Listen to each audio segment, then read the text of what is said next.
If you are anything like me and are just wondering who's getting away with naming birds and plants this naughty stuff, yeah, you got a home here. Welcome to the Go Show, celebrating all things outdoors in this beautiful outdoor playground of a state and a world that we live in. And we appreciate you hanging with us. A lot went down. There was a lot going on.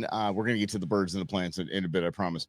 But a lot went down yesterday that I want to chat with you about. And by the way, if you heard Jason from Green Mountain Grills on yesterday, hope you got a lot out of that. And if you are considering any type of a pellet grill, I'm telling you, look up Green Mountain, go local. And like I said, they're a local company with a global footprint. So just support, right? And this is the best customer service in the business, period. Because eventually you are going to have some sort of problems cooking on a pellet grill. You're just going to. They're it's a solid piece of machinery. So anyway, yesterday I was at the Small Business Summit at your Arizona Game and Fish Department, and we get this kind of economic overview of what's going on in the world of the outdoors here in Arizona. And we get like a legislative update with a lot of the stuff going on at the state House and Senate as it pertains to our outdoor world. And we get a lot of cool things. I'm going to give you a little bit. What's up, Eddie? I'm going to give you a little bit of a background here, just economic impact alone of our outdoor world. And I'm going to go to my spectacles here. How about this? Arizona recreational spending. Now, again, just what's up, Scotty? It is. Thank you very much. 49 today. So very proud to be not 50. There we go. Arizona recreational spending generates 201,000 direct jobs right here in Arizona. 201,000 jobs. 21.2 billion in consumer spending, 5.7 billion in wages and salaries, 1.4 billion in state and local tax revenue. Boom.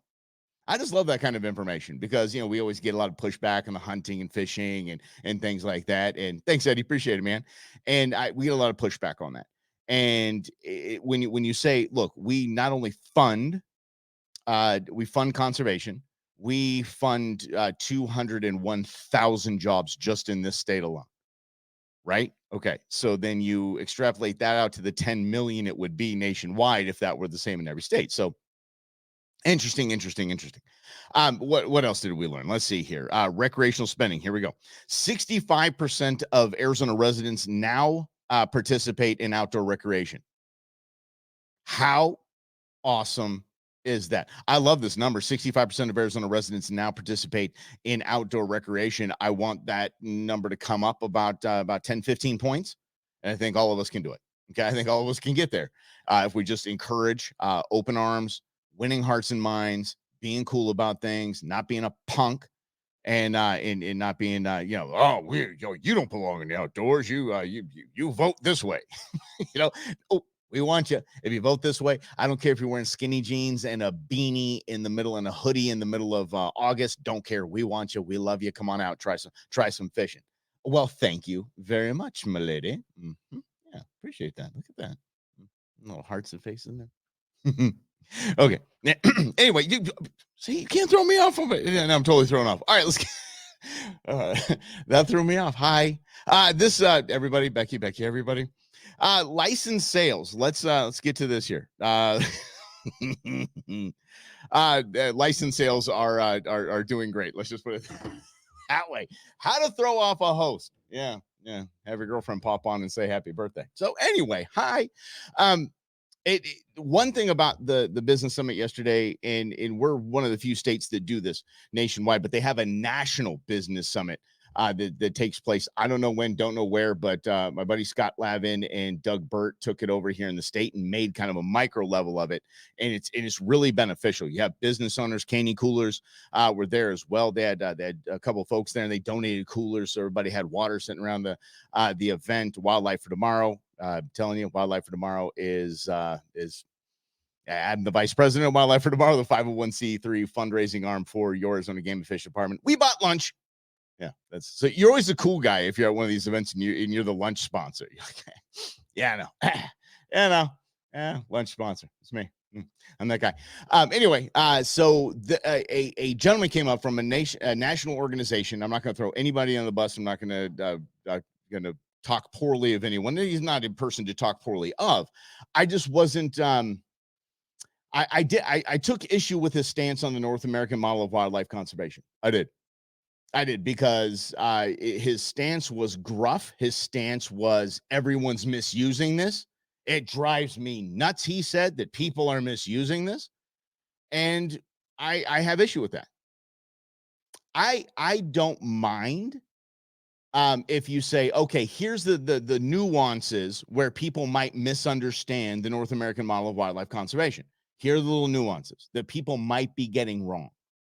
And essentially, he was going through a history of hunting and how sportsmen and women in conservation agencies across the nation have really saved species. He showed a picture. It was wild.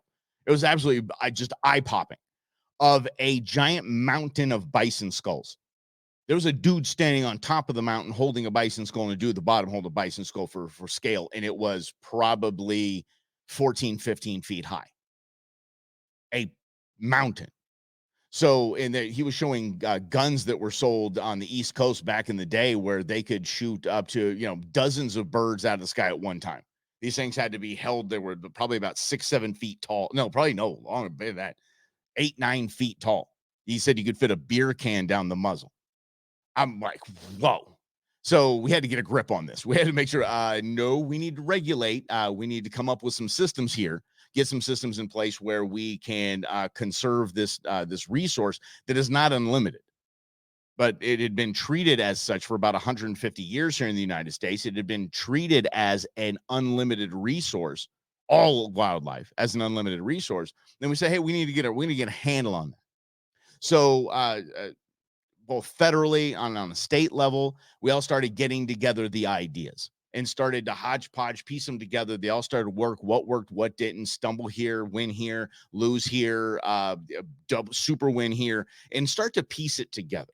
Okay. And this is a wonderful success story, not something to be, you guys got it wrong. Here, let me tell you where we're told that we got it wrong. North American model of wildlife conservation started in 2001. That's what we were told. No, it didn't. I felt like the biggest jackass just hearing that, because I have been preaching the North American model of wildlife conservation, how it, over the last 120 years, it has quite literally saved species of animals, it's saved ecosystems, it saved the world. It's the crown jewel.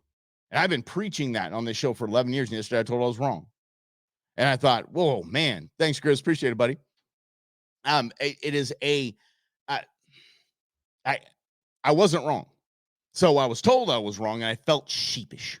I felt like a jackass. I can't believe I've been pitching this thing wrong this entire time. It's new. It's North American model of wildlife conservation is only 20 years old, 23 years old, started in 2001. No, that's not the case. So I immediately go to the interwebs, of which there weren't much there. For some reason, the internet was terrible yesterday. I went to the phone and started looking it up. Here's what it was. In 1901, basically that was the big light bulb that went off. Like, oh, we really need, remember those numbers I gave you the other day? Remember those amazing numbers I gave you the other day from like 1900 to today and the difference? Yeah. 1901 was basically the come to Jesus here. And so we started getting those practices together. Those practices were fine-tuned and honed for that 100 years. Think about how long that is, y'all. I mean, really, double my lifetime, as I say, I would turn 49. But it's a long time to just really get things like, it's a long time, but in the kind of grand scheme of conservation, evolution, microevolution, all that, I mean, in the way species come and go in this planet, by the way, I believe it's around 90% of all species have been on this planet ain't here anymore. We figured out a way to keep them around. And so in 2001, the North American model was formalized into the 7 tenets. You see how that whole, it takes on a whole new world there when you're told, yeah, you've been getting it wrong. And North American model hasn't done anything for 100 years. It wasn't even around until 2001. Oh, it was around. It just wasn't named.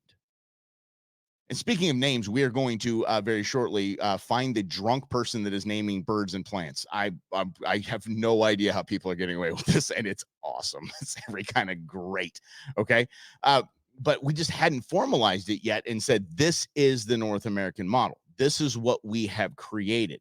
Essentially, it's probably like cornhole or ladder ball or beer pong or any bar and yard games that you're playing.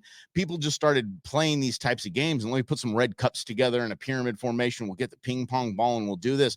And then they started playing it and formalizing rules, and then boom, beer pong was invented. Right. But beer pong wasn't invented that day. Beer pong had been invented back in the day when they were playing it over and over and again, weeks and weeks and years and years and years and different whatever frat rows there are. Right.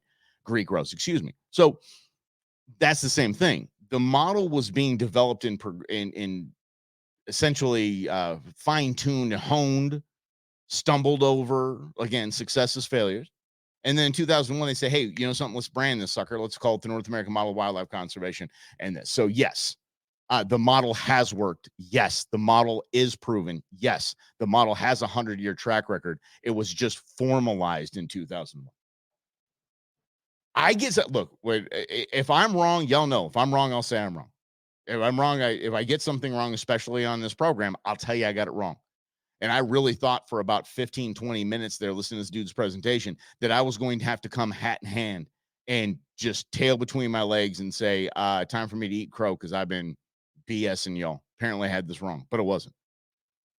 So I guess I'll amend my 11 years worth of statements and stories about the North American model and simply say that that it was, the process has always been in place and worked for over 100 years. It was formalized as the 7 tenets in 2001. There we go.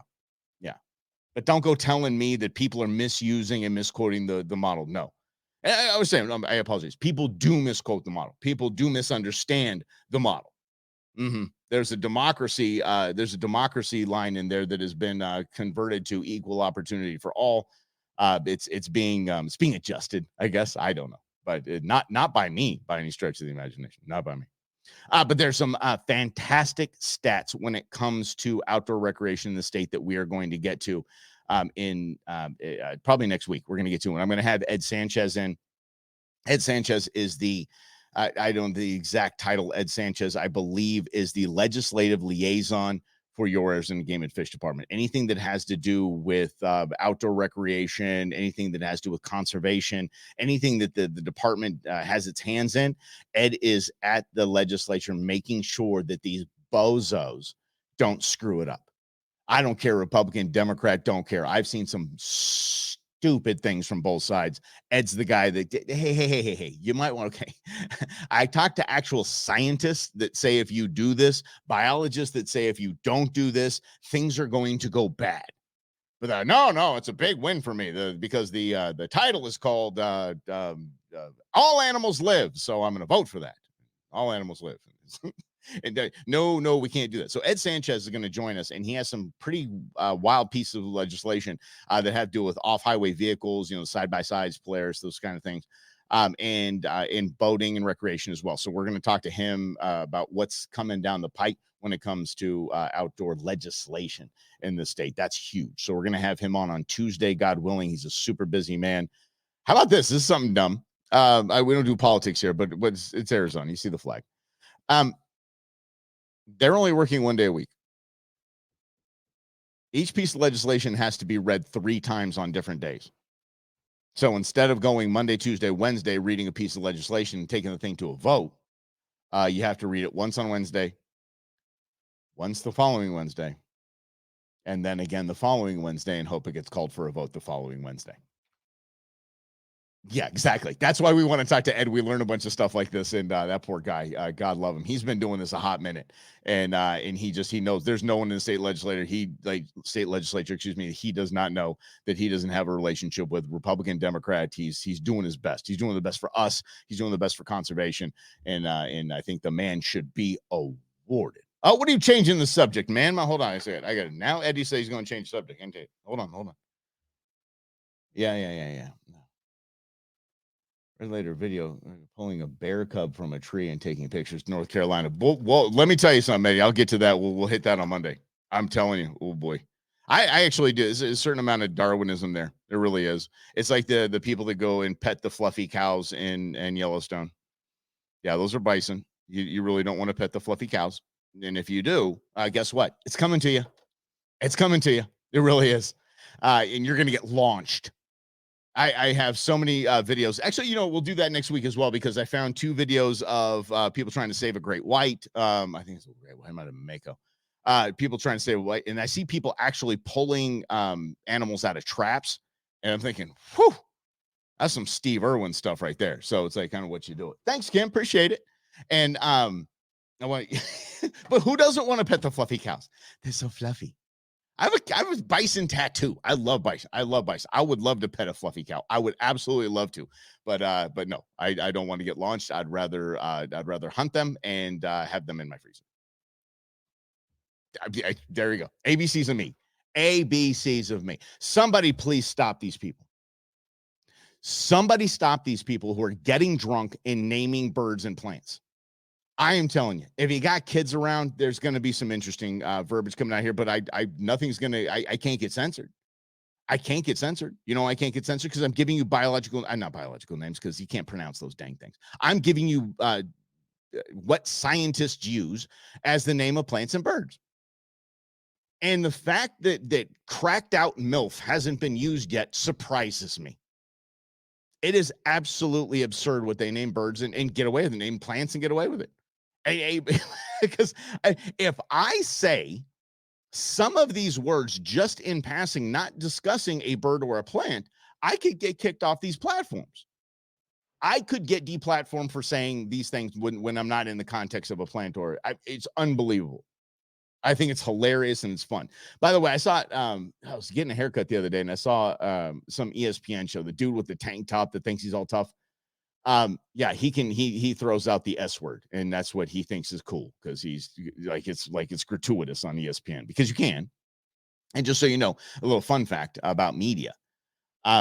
Cable news, cable channels can say any word they want. They really can. There was a time where CNN was celebrating. They heard a president, I can say which one, say an S word, and they just said it over and over and over and over and over and over and over again. And I had to ask the radio station. I was like, how can they get away with that?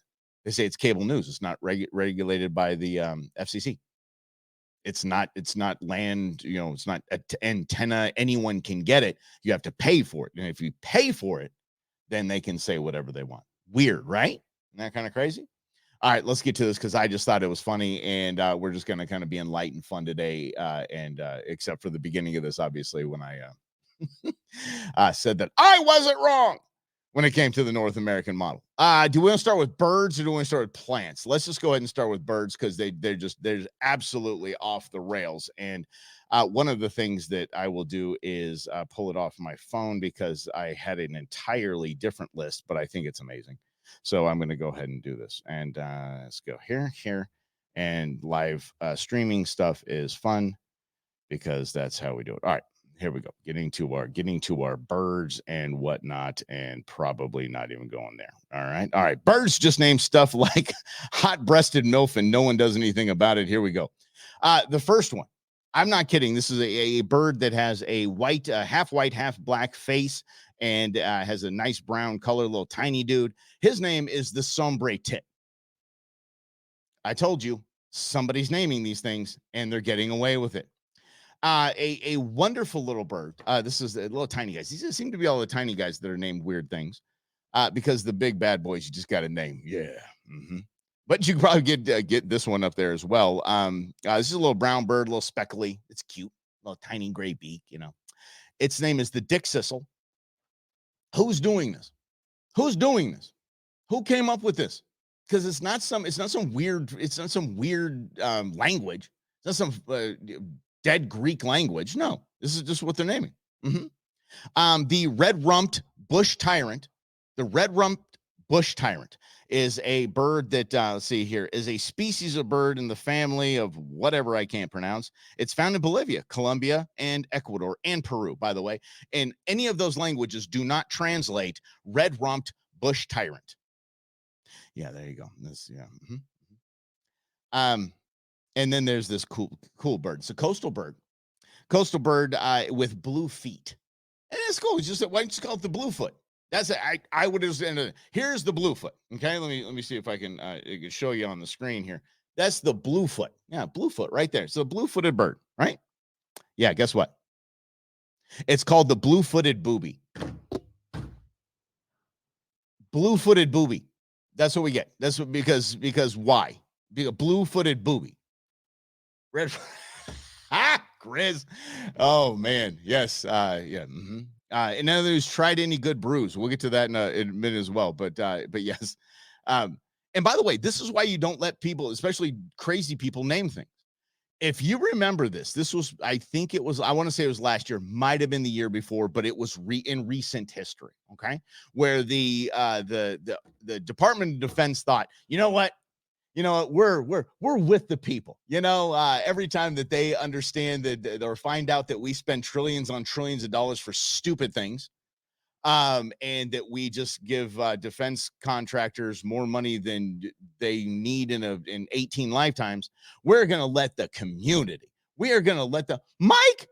It is dang good to hear from you, buddy. Mike Demlon, good to see you. Appreciate you, bud. That we're going to be a military for the people. We have a new watercraft. We have a new ship, big ship. We're going to let the people name it. We are going to let the people name it. We're going to have it on. We're going to have it on. Then the top vote getting name wins. And that's what our Navy will have. Our Navy has a ship named Bodie McBodie Pants. I'm not kidding. The winner of the contest, the winning name of the contest is Bodie McBodie Pants. And by the way, Mike Demling, I was talking about bar games and how they kind of evolved, kind of how we evolved the model and all of that. Speaking of games, I saw the cornhole set that your brother-in-law made for you. That's hilarious, dude. What was it? It was Board McBodie face. Was that what it? Board McBodie face? I thought it was Bodie McBoat face or whatever. Board McBodie. Yeah, find it, Scotty. I love it. I appreciate that. But yeah, but you don't let people name a ship. I'm seriously 18 votes a minute for the USS Mike Russell. I'm in. Let's go. The USS Get Outdoors.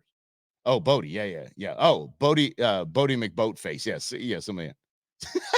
Autocorrect is what it is. Yes. Okay, let's get to this. I'm not even done with this. We let have a blue-footed booby. This is what you name birds. This is our outdoors. It's American. I've only found in North America, and it is a white little fluffy bird. It's a little round little puffball. Yeah. So instead of calling it white puffball, you can't call it white puffball. You have to call it the American bush tit. That's it. That's what you get to call it. You don't just call it a round puffy. Look at this little sucker. Look at this little guy. That's it. Yeah. Yeah. Yeah. American bush tit. Yeah. And then, of course, I don't even know where it came from, but woodcock. Yeah, there you go. And here we go. The number one. The worst named bird in the history of stupid bird names. This is it. And this is absolutely it's redheaded. Okay. Redheaded. It's got this beautiful, this feather pattern is gorgeous. Looks soft, looks silky. The bird has white and black wings and a black breast. It is just absolutely a beautiful little bird. Beautiful little bird. Do you know somebody went and named this guy after most likely 5 or 6 shots of Patron? This is what it was named. Andean Cock of the Rock. You think I'm kidding? Andean Cock of the Rock. That's what it's named. This is it. Yeah. That's the winner. That's the winner in every single way. That's the winner. There's no more off the rails. I got drunk and named a bird for all of time than Andean Cock of the Rock. The runner-up, though, the runner-up on birds. The runner-up on bird names was fluffy-backed tit babbler. The funny thing is this has to be done by some sort of committee. It has to be done by some sort of committee. This can't be anything that's just done like somebody's. This is what I've named it now. I now declare this. I stab a flag with a word on it that says fluffy-backed tit babbler. Yeah. There had to have been a lot of drinking going on. I don't know about drinking or peyote or whatever the heck it was, but man, somebody was on something. Let me see. I think we got one more here. One more in the list here. Yes, yes. The tuft titmouse. What would make? Never mind. I don't even want to ask y'all what. Especially Grizz lurking around. I don't want. I don't know if I want to ask if why they named it that. But it's just as bad in the plant world. And somebody's got. When I say somebody's got to stop these people, I don't think so because why not? I mean, you think about this. Bird watching. I can't think of a more a less boring sport, more boring sport. Yeah, because bird watching is wildlife watching is a thing with the Arizona Game and Fish Department. A big push for wildlife watching and viewing. I call that an unsuccessful hunt. That's what I call wildlife viewing. Wildlife viewing is I can just settle down, bud. So the Chris, stop it. So I now I've got the names in my head. I don't even know where I was going with that. See, that's how easy it is to throw me off. All right, let's get to the plant, shall we? Before we wrap this up on a Friday, y'all. Thanks for hanging out. We're gonna do the brewmans at noon, the nooner as well. So Rob and I'll be hitting that off, and I promise we won't be naming naughty names for 10 very rude plants, according to the. This flower is also known by its Latin name, and I think there's a vowel in here somewhere, but I can't read it. It's frequently found growing around cities in the UK and has stems and leaves that take on a hairy look. That's why we call it the shaggy soldier. Shagbark is up there as well, and they are related in somewhere. All right, so this tree-like weed from South Africa that grows quickly during the warmer months, and the plant forms small mauve and white star-shaped flowers that grow into clusters. So why not call this the star cluster flower, right? Star cluster? Yeah, I think that's fantastic. It has round-shaped seed pods on it. I can't, y'all ain't making this up. You can't make this up. Ready? It's the family jewels milkweed. The family jewels. Like, who? I don't even want to know. Don't even want to know.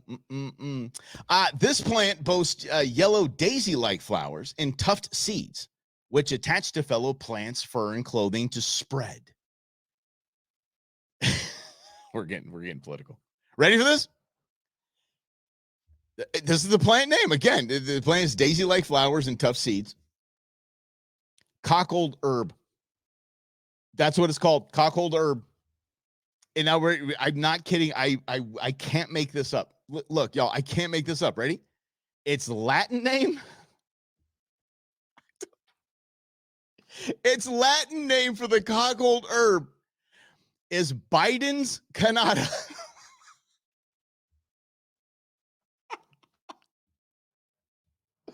It's Biden's Canada. Oh man, I did the wrong day to quit drinking. Wow. Yeah,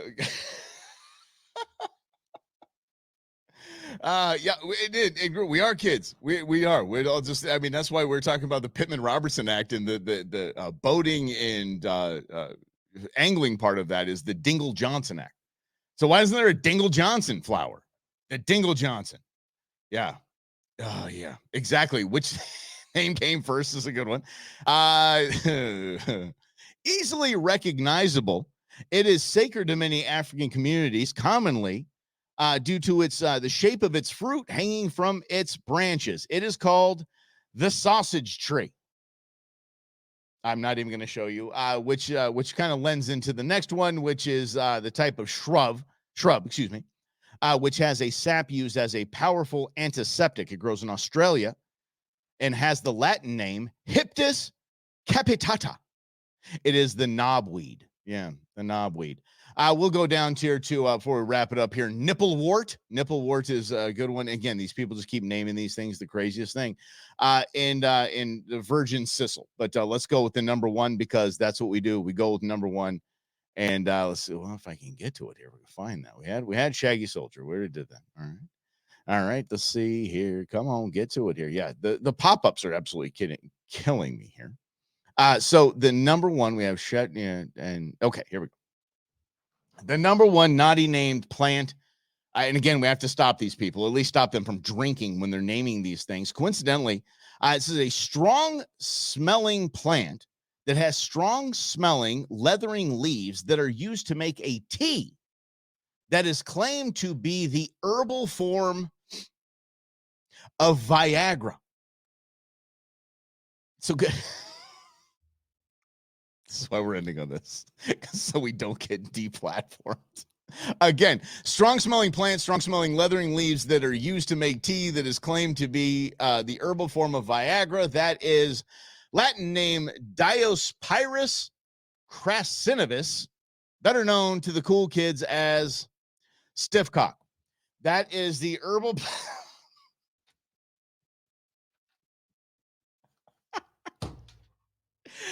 Oh, look at that. It's yeah, the show's almost over. Wow. Yeah. Oh my goodness sakes. That's why I saw a list, like, it just had 3 or 4 names, and I thought, is our outdoor world just gone that crazy? I mean, you think about it, that's where I was going with that. You think about like bird watching and things like that, and people that study plants. I mean, it's fun to an extent. It's fun. It's, there's so many jokes. It's fun to an extent. But if you're a scientist and you're into that thing, if you have something you love, you have a passion about, it's Eddie, no, we're keeping it going, buddy. We'll call it we'll call it something else. We'll go back to Get Outdoors. We'll go back to Go Outdoors, whatever. We're gonna keep this running. Yeah. Oh my gosh. Yeah. The herbal Viagra. But anyway, you have to make it fun. I mean, oh look, another species of plant. What are we gonna call this? The Engelbert Humpty Bump or something. Whatever it is. Yeah. I just went with Engelbert Humpty Bump. I have no idea why. All right, let's get to these. Eddie, I'm definitely going to get to that link you sent. Thank you, appreciate that. Thank you for all the birthday wishes. Appreciate you guys. And everybody wants to pet fluffy cows, but let me see here, Scotty's got something. Let's see, buddy. All right, the ship in high. Seems like FX was the first channel to start. Yeah, I gotta find. Yeah, let me know what you give me a little more on that, Scotty. I appreciate that, buddy. And Mike Demlong, always good to just to see your name, buddy. Just to see your name. Let's connect. You have my number. Give me a shout, pal. I want to see what's going on. So, y'all, thank you so much for hanging out with me and letting us just have some fun today. And dig my new hat.